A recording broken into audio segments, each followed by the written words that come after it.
Hello, my beautiful friends. Today we are talking about a book that at first glance is romantasy about a necromancer finding love in a haunted house. But it's also a cautionary tale about the intoxicating power of ghost stick. That's right, the book we're looking at today is Phantasma by Kaylie Smith. The only thing deadlier than losing the game is losing your heart. Ugh. Look at this. Look at the cover. It has skulls, it has roses, it has flames. What more do you need? So despite this beautiful cover, I did actually pick it up because I'd heard it was bad. So I didn't go into it with an open heart. Can you forgive me? This book is 412 pages. It is for adults. It is fantasy, romance, romantasy, whatever. It is a book that prides itself on its spice level. This is book 1 in the Wicked Games series. It currently has one sequel, which is Enchantra, which came out this year, the year of our Lord 2025. If you haven't heard of this book before, here's the description. Welcome to Phantasma. There are only 2 rules to the game. Stay alive and don't fall in love. When Ophelia's sister disappears, there is only one way to save her. Ophelia must enter Phantasma, a deadly contest inside a haunted mansion, and claim its prize, a single wish. Phantasma is a maze of twisting corridors and lavish ballrooms, of demons and temptations. Ophelia will face 9 challenges, each more dangerous than the last. There can only be one winner, and the other contestants will stop at nothing to eliminate their rivals. Each day, the house creates new monsters, but just as Ophelia's fears threaten to overwhelm her, a mysterious stranger offers her a bargain. Charming, arrogant, and infuriatingly attractive, Blackwell claims he can guide her through the lethal trials ahead. All he asks in return is 10 years of her life. Ophelia knows she shouldn't trust him. Blackwell doesn't seem dangerous, but appearances can be deceptive. Worse still, she feels a dark, an irresistible attraction drawing them closer and closer. Her life is on the line, but in Phantasma, the only thing deadlier than losing the game is losing your heart. Doctor. A Court of Thorns and Roses meets Caraval in this seductive fantasy adventure from #1 New York Times bestselling author of Enchantra.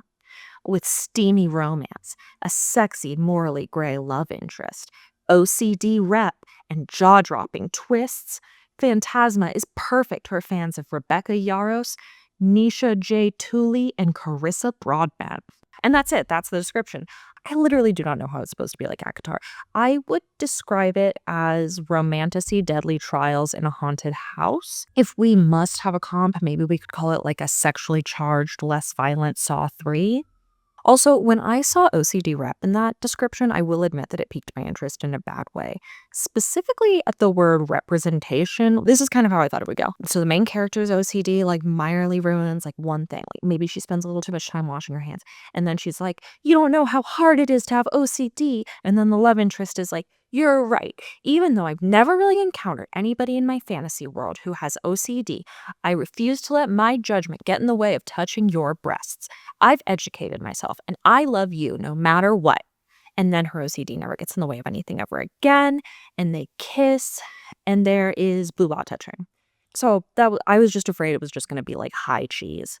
Okay, so before we begin, I have to warn you. There's no way around this. This is a sexy book. There are multiple sex scenes. I can't condone that. If we have any rules on this channel, it's to never have sex, and if you find yourself breaking that rule, you have to stop the second you start having fun. Okay? Got it? Let's get into it. Our protagonist is Ophelia Grimm. And yes, I rolled my eyes at this name the second I saw it. Ophelia, like the tragic Shakespearean dead girl. Grimm, like the Reaper. Okay. So, again, didn't come into this with an open heart. We meet her right after her mom has dropped dead. Her mom was a necromancer in New Orleans, and that was the family business. So in this book, necromancers are mortal paranormal beings who can speak to the dead and ghosts. They don't reanimate corpses. And now that her mom is dead, her magic has passed on to Ophelia. Ophelia also takes off this heart-shaped locket that her mom's always worn. It's hers now. And when she taps it, she feels a heartbeat. So Ophelia plans to carry on her mom's work, as is tradition. Her sister Genevieve, who lives with her, is not interested in doing that. Genevieve is not a necromancer. She has a lot of fun, and she spends most of her time enjoying New Orleans high society. Like, think balls. Ophelia and her sister live pretty separate lives. Ophelia doesn't know a lot about Genevieve's world and vice versa. Ophelia has OCD, which is represented by the shadow voice who thinks evil thoughts and tells her to do evil things. So it'll tell her to do little like rituals like tapping the ground 3 times so that her family doesn't die. I love making early confident predictions before we have nearly enough information to. So I wondered like if the shadow voice was actually like a ghost or a demon like possessing her, or like, I mean, I guess like it could also just be a metaphor, but like I kind of was like, is it gonna be real? My money was on demonic possession. After the funeral, Ophelia learns that her mom is in pretty bad debt. Like the bank is super mad at them and they might lose their home. Ophelia had no idea about any of this, but Genevieve did. And Genevieve had been handling some of the checks. Okay, here's another wild, unfounded prediction that I had. Maybe Genevieve was robbing the estate to pay for her lavish lifestyle, huh? And then maybe Genevieve was gonna be the villain. We'll see. So Ophelia and Genevieve fight, and Ophelia ends up wandering around the city. She learns about this deadly competition called Phantasma that's coming to New Orleans. I'm going to read a quote. Now, the competition's insidious reputation continues to terrorize the continent, leaving a trail of blood in its wake. A place where nightmares roam free, but the dream of winning a magical prize keeps participants rolling in. And then she wanders some more, and she stumbles upon like a very spooky gothic manor. Like it's huge, it's spiky, it has this like ridiculous fence. It's Phantasma. And there are ghosts, ooh, and they're talking to her, including one sexy stranger ghost. I mean, like, I assume he's sexy. Ophelia can't see him, but he can see her, and he thinks she's familiar. He calls her Angel. She asks how she might be able to help the ghost since that's her job now, and he tells her that a heart and a key would set him free. That's going to be a clue that we keep in mind throughout all of this, okay? Heart, key, free. When Ophelia gets back home, Genevieve is gone. She has run off to Phantasma, and she has saved some newspaper clippings about Phantasma with a single clue. Find Gabriel. Who the fuck is Gabriel? I don't know. We don't know. And it's like, well, shit. Now Ophelia has to enter Phantasma. Why she and Genevieve didn't run into each other last night when Ophelia was literally right there, don't ask. I don't know. They didn't invite me. So about the newspaper clippings, you will note that this is a time when the newspaper is like important. There's not like a specified date that this story takes place in. There are like motor cars, so I would say like maybe early 1900s. People are wearing corsets.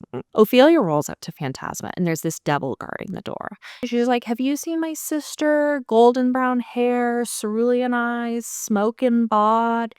They won't tell. And look at this, okay? She actually says that. Okay, cerulean eyes. Like, imagine if this dude was like, no, they were azure. Like, fuck off. And she's like, are you Gabriel? Obviously, you won't tell. So to enter Phantasma, Ophelia has to pay with her greatest fear. I am sure we'll find out what that is when it's convenient for the plot. She also gets a quick rundown of the rules, which are like, you can't sue us. You can forfeit any time except during a level. Oh, and also fall in love at your own risk. Like, it is crazy to me that they flagged this for people going in. Like, you could trap me in a haunted house with a gaggle of weirdos and I wouldn't fall in love with any of them. You wouldn't have to warn me at all. And so she enters. She is in a different group from Genevieve, so she will not be able to see her until after round 7. And she will lose the competition if she leaves her group section of the mansion. She also meets these 2 contestants, Cade and Lucy, but Ophelia does not give a fuck about them because she's not here to make friends. So Ophelia gets assigned her own room, and there's a little ghost cat hanging out there, and it wants her to follow it through these spooky hallways. And in those hallways, she meets a very sexy ghost man. He is not like the other ghosts. He can turn solid in all the places that count. And he is a phantom, which is one of the most powerful kinds of ghost. She realizes that this was the assumed sexy stranger ghost from before. And she knows this even though he doesn't remember her at all. And he calls her Angel, and Ophelia's like, oh my God, stop. Ophelia hangs out in her room, and there's all these hauntings. They are happening to everybody. Like, imagine the kind of thing that a haunted house might have. Like, we've got like spooky evil ghosts, or like big spider or skeleton. And as she runs away from these hauntings, she opens this locked door and falls into this dark void of nothingness but whispers and screams. And she falls through that into the dining hall where the sexy ghost is just sitting there aura farming and drinking whiskey sexily. Or like, I mean, I assumed it was whiskey. It's actually described as like amber liquid. So I don't know, like maybe he's an apple juice guy. And then they bicker flirt. She describes the scream void that she fell into. And the hot ghost is like, oh, you found the whispering gate. You weren't supposed to do that. But remember, Ophelia's a necromancer, so she's just built different. And she explains how she needs to find Gabriel. Hot Ghost perks up at that. Also, Hot Ghost has a name. His name is Blackwell. And then she mentions the heart and key thing to him. Now, his brain is Swiss cheese, but he's interested. He's been tethered to Phantasma for longer than he even knows, and he will be stuck until he finds the thing that he needs, which he can never remember. And now he has a hint. Very exciting for him. Blackwell is like, let's make a deal. I'll help you with the challenges. You'll give me 10 years of your life if you lose. Simple. But Ophelia doesn't take it. So she goes to the first level. Each level is hosted by a different devil, all of whom live in the mansion. And each devil has this thing called a devil's mark, which is like this unique physical feature that indicates that they're a devil. Like this guy's is horns. So creative. And before each level, the devil will give them a little hint in the form of a fun poem. And when I saw these, I was so excited because I was like, oh my goodness, we're going to get to solve a little puzzle. Wrong. These poems are just fun teasers. We're not solving puzzles with our girl. Put the Sudoku down. So the first level is a maze where she can't really hear or see or even really touch. And also the shadow voice is bullying her the entire time. And then she gets to the end and there's this hellhound. Now, Cade, remember we met him before, he sneaks past it, opens the door, and wakes it up on his way out. And so he sucks. He sucks and we hate him now. From here on out, we're all Cade haters. This is an anti-Cade video. Keep up. So Ophelia ends up completing the trial anyways, and afterwards she confronts Cade, and she's like, hey man, what the fuck? And Cade's like, I'm playing to win. And then he grabs her, but her arm turns all transparent and ghosty-like, and she slips through his grasp. This spooks the man. He's like, you're a demon. And she's like, no. Blackwell shows up and then kicks Cade's ass. Then Ophelia gets attacked by a big ol' snake and runs. And then Genevieve shows up, and she's like, follow me, Ophi. But Genevieve is actually an evil ghost, and Ophelia passes out from the snake venom. And then she wakes up in her bed, and Blackwell is there. No funny business.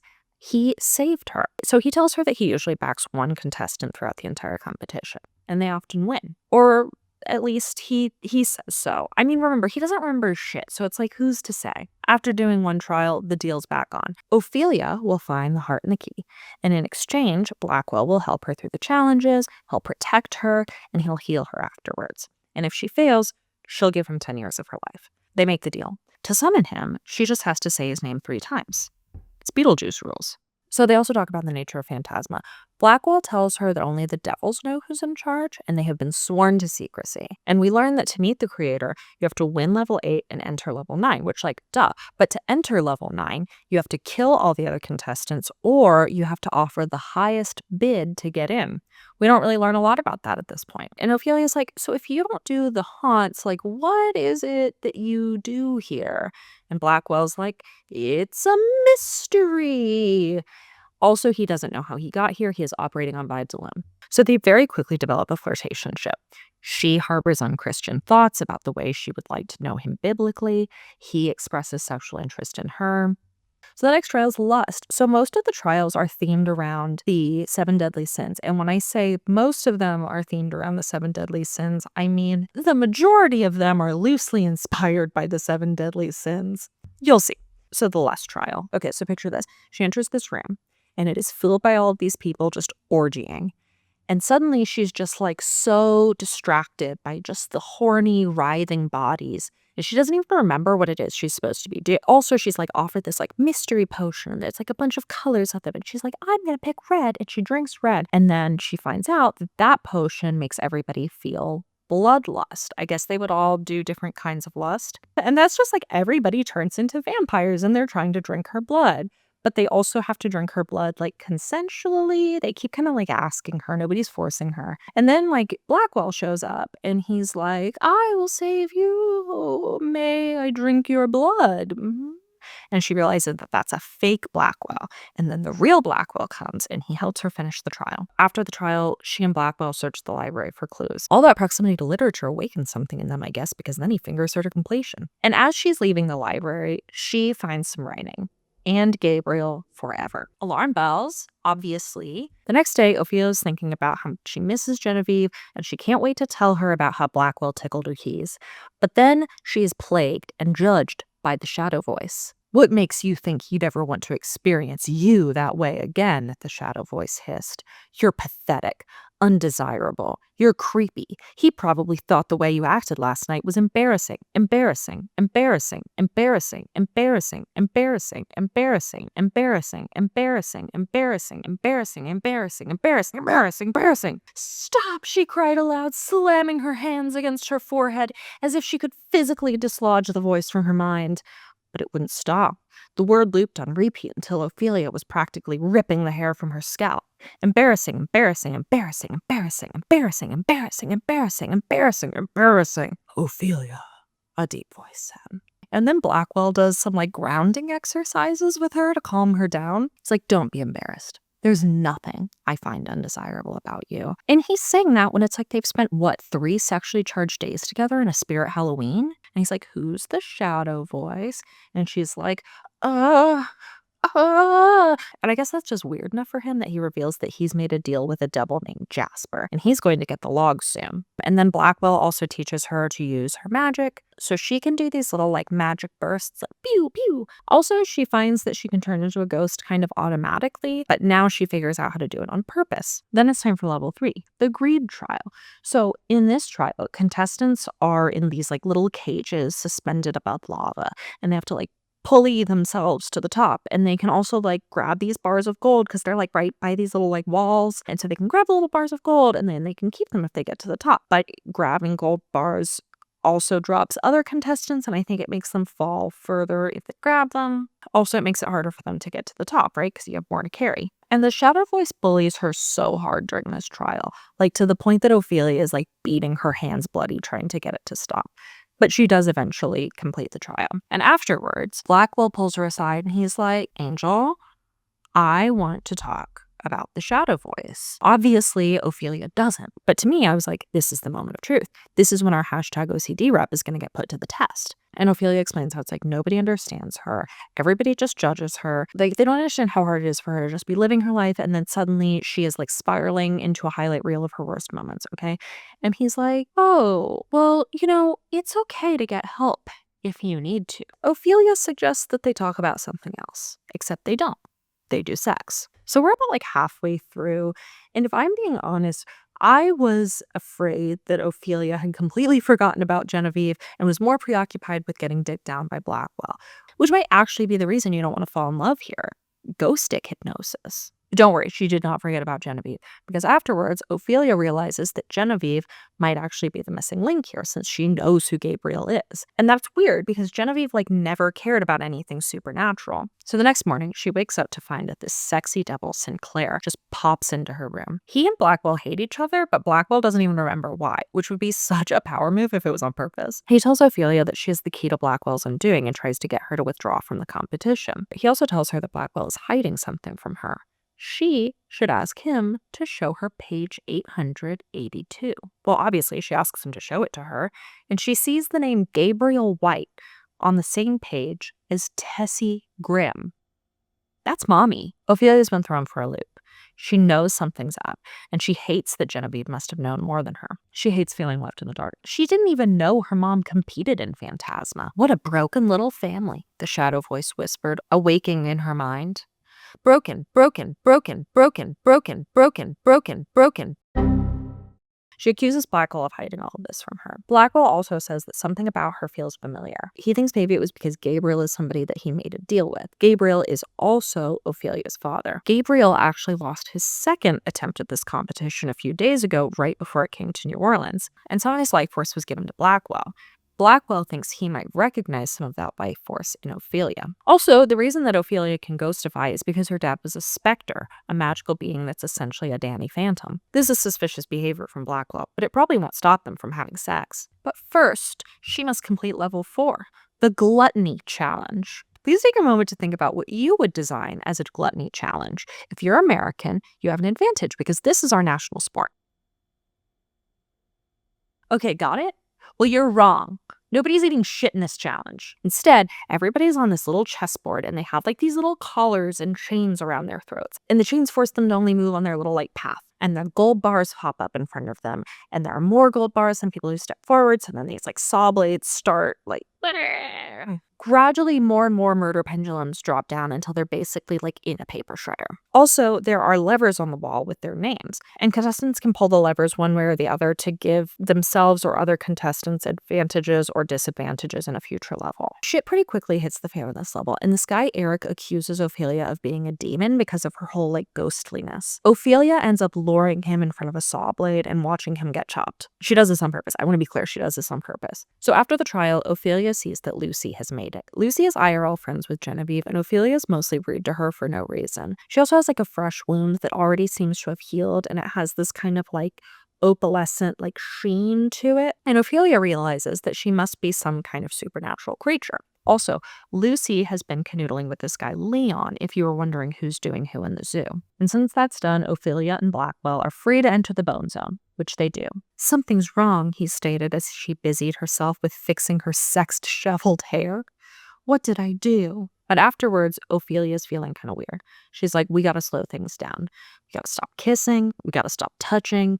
We gotta stop sex having. And that's fair. It's been like 6 days. So they call it off. We're off now. So Ophelia's on her own and she decides to investigate where she saw the Gabriel writing. And then Sinclair shows up. He wants to flex his cool devil powers for her. And so he asks her what her greatest fantasy is. And since she's already checked off Ghost Stick, she says what I'd assume is her second greatest fantasy. Going to a ball. She's never been to a ball. He magically transports her into this like illusion of a ball where he dances with her. There is no sexual tension between them. And Sinclair doesn't understand why she won't make a deal with him. And she's like, it's because you're a devil. And Sinclair is just like, He also reveals that only he and Phantasma's creator, Salamastress, remember that name, are not here by choice. So Sinclair's the only person who is allowed to mention Salamastress.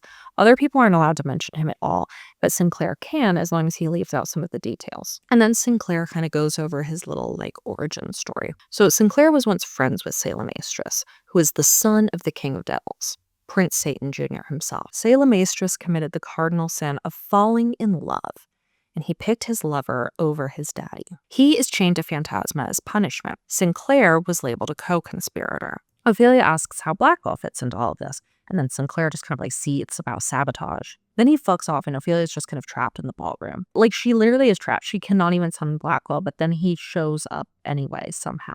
Which is great, because Ophelia is nearly late to the 5th level, which is Wrath. So the devil in charge of this one is Raya, and she and Blackwell have sex history. And because Ophelia was late, she doesn't even get to hear the useless poem clue. I bet it would have been really good. So she enters the level. She's in a little box with these 2 chains, one labeled Forfeit and one labeled Wrath. You know what she picks. And then there are buttons with everybody in the group's name. She picks Cade. So does everybody else. It's not just a Cade hate video, it's a Cade hate world. The boxes fall. So all but one of them can leave.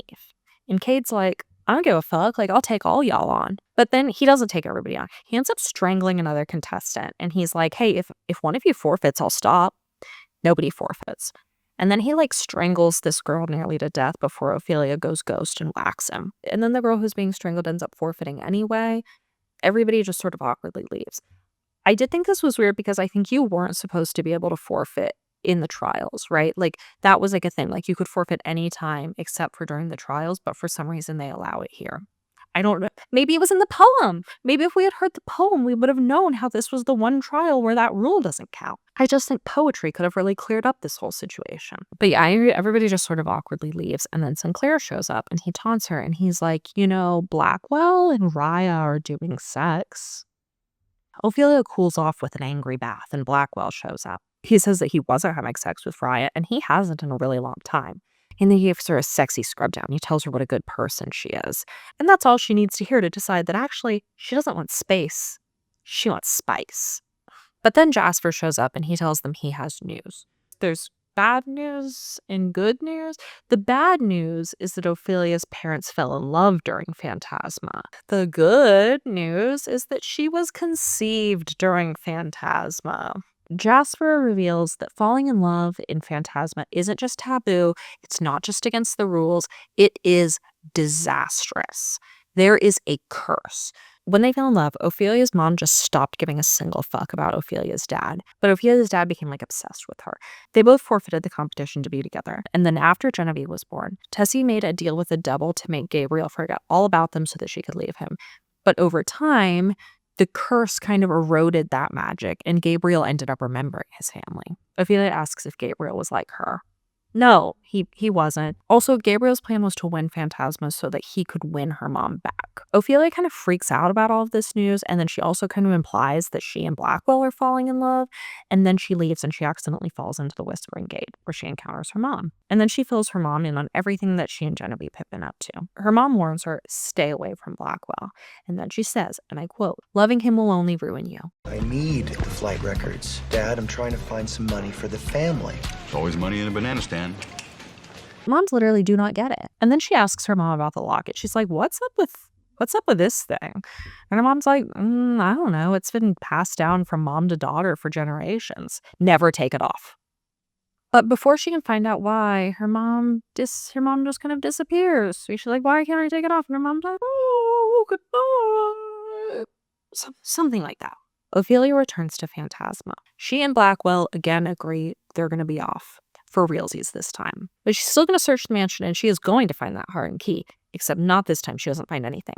But she does find Sinclair. He reveals that he's been watching her and Blackwell. And he says he can distract her. And she's like, fine. Sure. But there's no heat, no spice, no zing. I am talking clinical levels of dryness. She is fully apathetic at his fingering, okay? She calls it off. The next trail is Deceit, which is not a deadly sin. So everybody's sitting around a table and their wrists are like shackled to this table. Ophelia immediately just like goes ghost and like slips out of it, but why she doesn't leave the table, I have no idea. So they all have these buttons that are labeled true and false, except 2 of the contestants have buttons that are true, false, skip, and somebody else has one that's like true, false, random. And these were based off like where the levers ended up in the gluttony trial. There's also these like big stone pillars like hovering above each of them. So Ophelia goes first and she like pricks her finger and then like the blood like goes down or whatever. And then like a statement appears and it says, Ophelia Grimm kissed a devil. And you know, everybody's just like, ooh. And then everybody debates. Is it true or is it false? Cade's like, she is a demon hoe, and she presses true. I think Ophelia does like confess that it's true or whatever. Then the guy who has the random button, like he also presses true. But it turns out that he actually can't press those buttons. He can only hit random. So he does. He hits the random button and it goes roar, XD, hits you with the sport. So as she's doing this, Ophelia finds that her locket kind of like warms up. So she'll be like, oh, that's the right answer. And that tells her what to pick. And so they just kind of continue in this circle. And then the first time somebody guesses wrong, one of those pillars from before just comes down and like smashes them to bits. And I loved this, okay? Because I was like, this is like the point in the horror movie where it's like everything is just getting real. And then we get some more statements. So Lucy's is that she's in love with Leon, which is true. And then Leon's is that he's not in love with Lucy. And that's true too. Phantasma is such a messy bitch.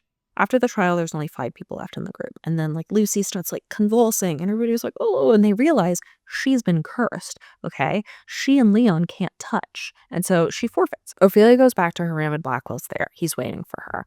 He says that he's mad about her and Sinclair. He doesn't want anybody to diddle her but him. And then Ophelia says this. Let's read the quote. I can't stand it, he told her, his voice deepening as he fought for control of his emotions. I can't fucking stand the thought of him, of anyone pleasuring you except me.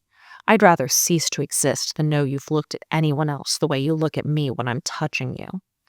All the fight drained from her, the rawness laced in those words. Why? She whispered. Why are you doing this to me? This is torture, Blackwell. Worse than anything that Phantasma has put me through. Remember that she watched somebody get turned to juice 5 minutes ago, okay? They again agree not to cross the line. And then there's like this very New Moon chapter where it's like literally Ophelia just lays in bed and cries. But unlike New Moon, this only lasts until dinner. The 7th level is violence, also not a deadly sin. Only 3 competitors remain now since Leon got attacked by a flock of birds. Blackwell is like, you gotta summon me the second you get in here, okay? So it's like this three-way prisoner's dilemma where like the contestants take coins and kind of who takes what coin determines like who wins and who fights. So Ophelia summoned Blackwell to find out what the other contestants took, and she decides that she's going to pick the option that lets her fight Cade. And so she does. And Cade starts off by talking a lot of shit, okay? He calls her a demon. She denies it. She is a necromancer, actually. Okay, so here's their fight, right?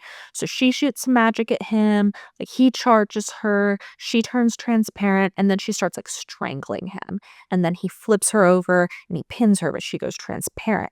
But then he, like, takes the locket off of her as she's going transparent. And when he takes the locket off of her, she finds that she's like dying, right? Like her heartbeat is slowing. Like she starts fading. And then she gets the locket back and she like bonks him on the head. And then she like smashes his face. And then like, even though the shadow voice prompts her to kill him slowly, she like takes her like magic and like magic shotgun blasts him in the face. And then he dies. So Ophelia completes the trial. And when she gets back to the manor, things are like extra weird and spooky.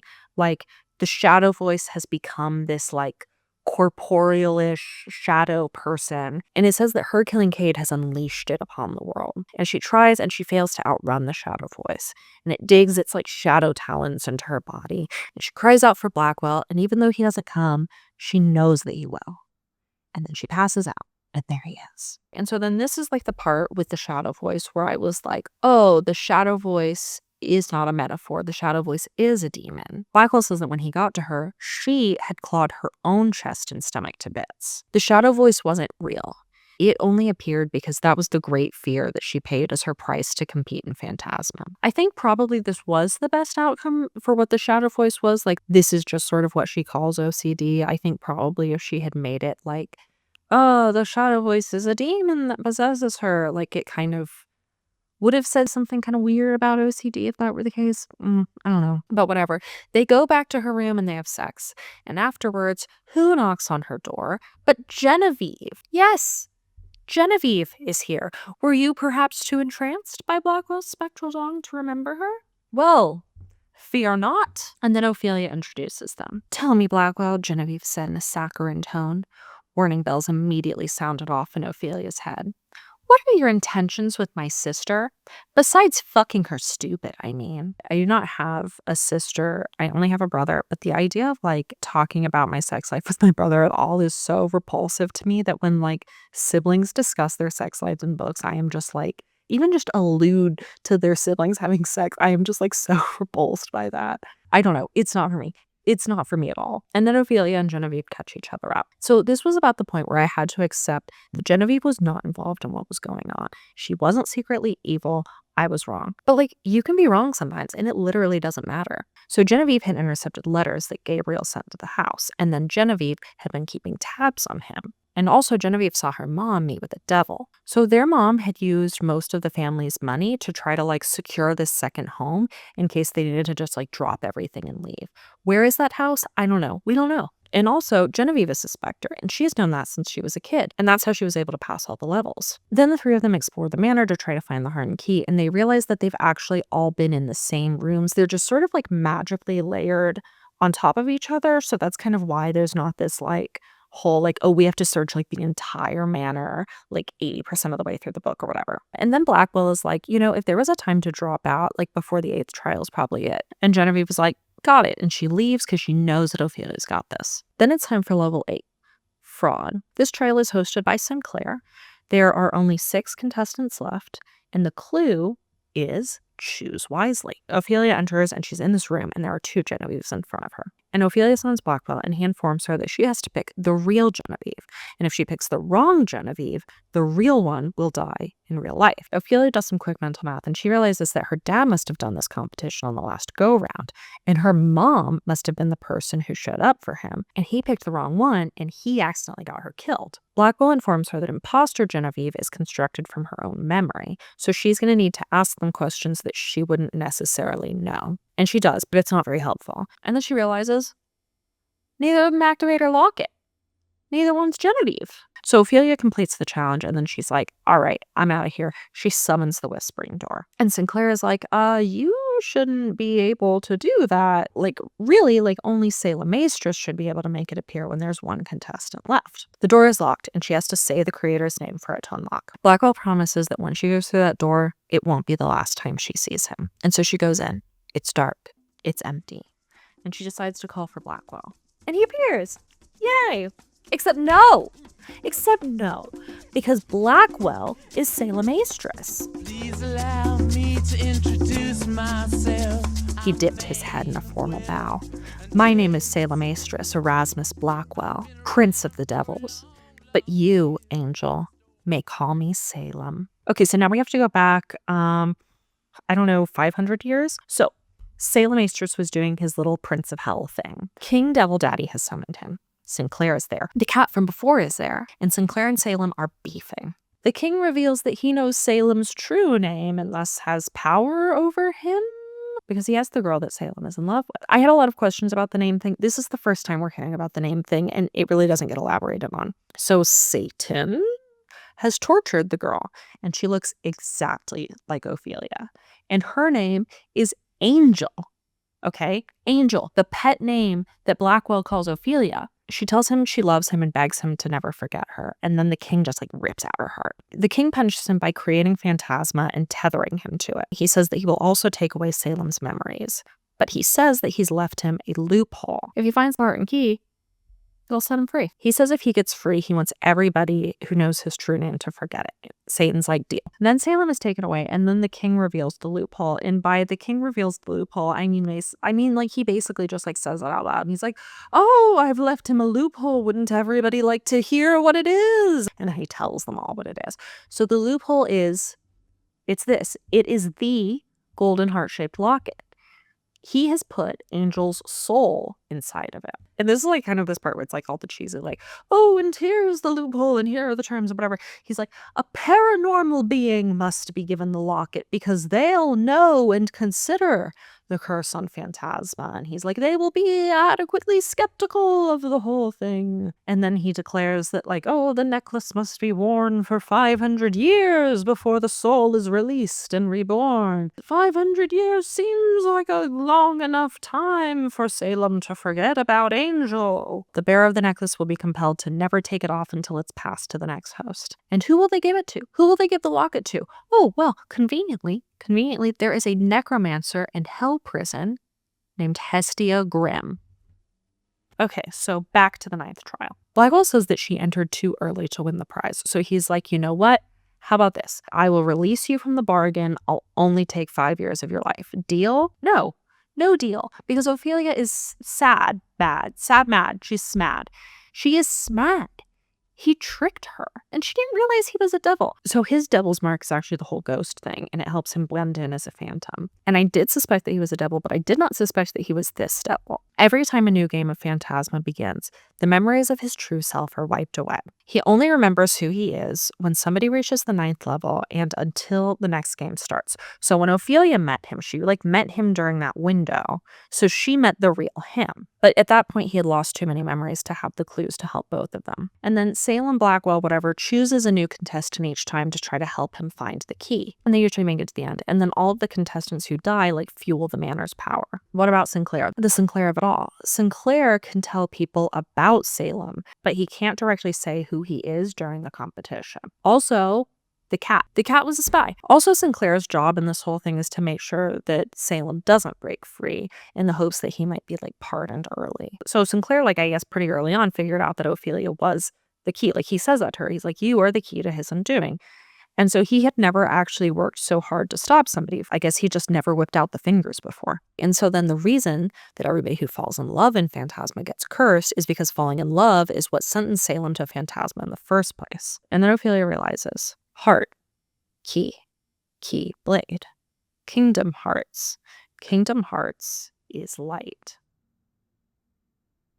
Blackwell's been looking for the locket, and Ophelia gives it to him knowing that she will die because she loves him. He said that Ophelia will still be cursed even if Phantasma crumbles. But Ophelia doesn't care. She loves Blackwell. And then she realizes that when her mom said loving him will only ruin you, what she meant was loving him will only ruin you. as in it would only hurt Ophelia. There's $250,000 lining the walls of the banana stand. What? Cash, Michael. Why didn't you tell me that? How much clearer can I say? There's always money in the banana stand! It's kind of funny because it's like it's written this way, and so we don't know what the inflections are. But realistically, like if she said this out loud to her child, like the inflections would be there, right? It only really works because there's no inflection to go off of. So without the locket, Ophelia begins to die. The locket opens and Balaam's powers like return to him. And Phantasma, since that was his tether to the world, is just falling apart, so they have to act fast. So Ophelia has some options. I found the ending kind of messy. Here's kind of the deal.